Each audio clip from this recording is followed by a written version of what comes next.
তো হ্যালো বন্ধুরা, আমি অনিত আর তোমরা দেখছো গিয়ার টক জুনিয়র। আজকের গাইডে সে যেটা বাজেটও পড়ে আবার সেফটিতেও বাজিমাত, টাটা টিগর 2025। চলো দেখি গাড়িটা এখন কেন আগের থেকে ভালো আমাদের কোম্পানি ক্লেম করে। তো মডেলিটি রয়েছে টাটা টিগর BS6 ফেজ 2। আমার সামনে যেটা দেখছেন এটা হচ্ছে BS6। ওকে, এবার ভেরিয়েন্টেরই উপস্থিত আছে XE, XM, XZ, XZ plus. CNG তো অ্যাভেলেবেল। এবং এটি যদি আমি প্রাইসটি বলি, প্রাইসটি আমি পরে মেনশন করব ভিডিও লাস্টে। ফিউল টাইপ পেট্রোল এবং সিএনজি, এটিতে আপনি ডিজেল পাবেন না। গিয়ার অটোমেটিক আর ম্যানুয়াল দুটোই আছে। ইঞ্জিন এবং পারফরমেন্সটি যদি কথা বলি, সেম আমাদের ওই গাড়িগুলোর মতো 1.2 রেভোট্রন পেট্রোল। এবার দেখুন ওই গাড়িটা যেমন কোপা পেট্রোল, আপনাদেরকে বোঝায় সব কোম্পানি আলাদা আলাদা নিজের নিজের ইঞ্জিন বানায়। এবার কিছু কিছু কোম্পানি অন্য ইঞ্জিন কিনে, তো সেগুলো বাদ দিয়ে যারা যারা বানায় তারা আলাদা আলাদা নিজের নাম দেয়। যেমন টাটারটা, আপনি এই টিগরটা যেটা ধরছি এটা হচ্ছে রেভোট্রন, আপনাদেরকে দেখাচ্ছে ওপেন করে। এই পার্টটা ইঞ্জিনের, এই পার্টটা এটা হচ্ছে, এই পার্টটা হচ্ছে রেভোট্রনের। মানে টাটা এটি হিউন্ডাইয়ের কাছ থেকে কিছু পার্টস ধার করে এটি নেয়। আর আপনাদেরকে যদি এই ইঞ্জিনটা পাওয়ার হিসাবে বলি, তো পেট্রোল 86 PS এবং সিএনজি তে 73 PS জেনারেট করে। মাইলেজ যদি বলি 19 থেকে 20.1 kmpl, সিএনজি তে দেয় 26.4 km/kg। এবং আপনাদেরকে যদি কার ড্রাইভিং ফিলিংটা বলি, আরবান ড্রাইভ ভালো, লং লং ড্রাইভে একটু কম পাঞ্চি। যেমন ওরাতে আপনাকে বলেছিলাম হাইওয়েতে একটু পাঞ্চি হতে পারে, তেমন এটা একটু কম। ডিজাইন নিয়ে যদি এবার কথা বলি, বাইরে আপনি পেয়ে যাবেন Chrome grill, projector headlamp, stylish LED DRL. এবং ভিতরে যদি বলি 7 ইঞ্চি টাচ স্ক্রিন, অ্যান্ড্রয়েড অটো এবং অ্যাপেল কারপ্লেও সাপোর্ট। ডিজাইন সিম্পল কিন্তু শক্তপোক্ত বলতে পারেন।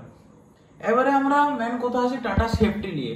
তো টাটা যতগুলি গাড়ি বানায় সেফটি ভালো, সেফটি খারাপ না। এই গাড়িটি যেমন আছে গ্লোবাল এনকেবে ক্লেম করেছে এটি 4 স্টার, তো তাও ভালো 4 স্টার। দুটো এয়ারব্যাগ পেয়ে যাবেন আপনারা এবং ABS ও EBD দুটোই অ্যাভেলেবেল। রিয়ার পার্কিং সেন্সর আছে, কর্নার স্টেবিলিটি কন্ট্রোল আছে, build on tata proven platform.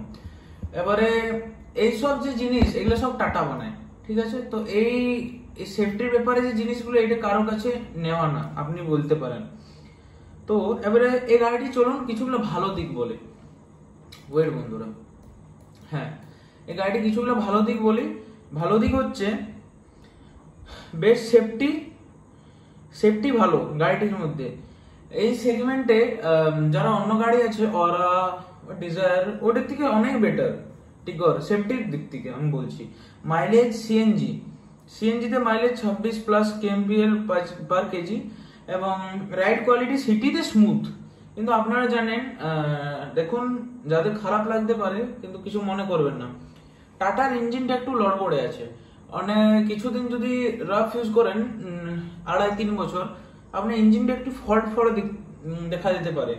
তো সেটি আপনাকে একটুকু অ্যাডজাস্ট করতে হবে। এবং বাজেট বায়ার্সের জন্য পারফেক্ট। যারা খুঁজছেন কম টাকায়, আমি আপনাদেরকে দামটা পরে বলছি, কম টাকায় একটি ভালো গাড়ি খুঁজছেন তারা টিগরের দিক থেকে যেতে পারেন। Tata build quality plus resale trust.